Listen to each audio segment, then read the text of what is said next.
Sedieť si mal doživote za vraždy, dnes ale uspel na súde. Robertovi Lališovi alias Kýblovi, ktorý mal šéfovať bratislavskému gangu tzv. Sýkorovcov, zrušil najvyšší súd trest.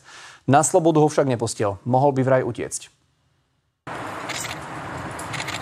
Odsúdili ho za založenie zločineckej skupiny ako aj sériu vražd. Po celý čas sa ale údajný boss Sýkorovcov domáhal, aby ho súdil iný senát ako ten, ktorý potvrdil dohody o vine a treste nižšie postaveným členom mafiánskeho gangu. Dnes so svojím dovolaním Robert Lališ po niekoľkých rokoch uspel. Od roku 2015 sme upozorňovali na porušovanie prezumcie neviny v prípade pána Roberta Lališa. Najvyšší súd prikázal špecializovanému trestnému súdu, aby vec v potrebnom rozsahu znovu prerokoval a rozhodol, a to v inom zložení senátu. Príslušným na konanie je Krajský súd v Banskej Bystrici.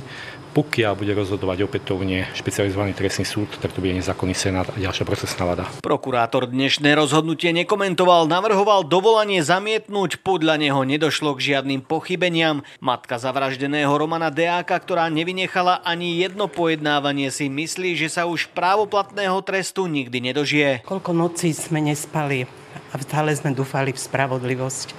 A jednoducho spravodlivosť na Slovensku neexistuje. Až na tú väzbu. Senát dnes rozhodoval aj o väzobnom stíhaní obvineného Lališa, v tom tomu ale nevyhovel. Pre dôvodnú obavu, že obvinený ujde alebo sa bude skrývať, aby sa tak vyhol trestnému stíhaniu. Advokáti Roberta Lališa považujú za nezákonnú aj jeho väzbu. Tá väzba je nezákonná a v danej veci podáme ústavnú sťažnosť. Senát poukazoval na to, že Lališa zatkli na úteku, podľa advokátov však chýbajú nové okolnosti, ktoré by súdu dávali dôvod na väzobné stíhanie aj po zrušení rozsudku. Braňo Tomaga, televízia Markíza.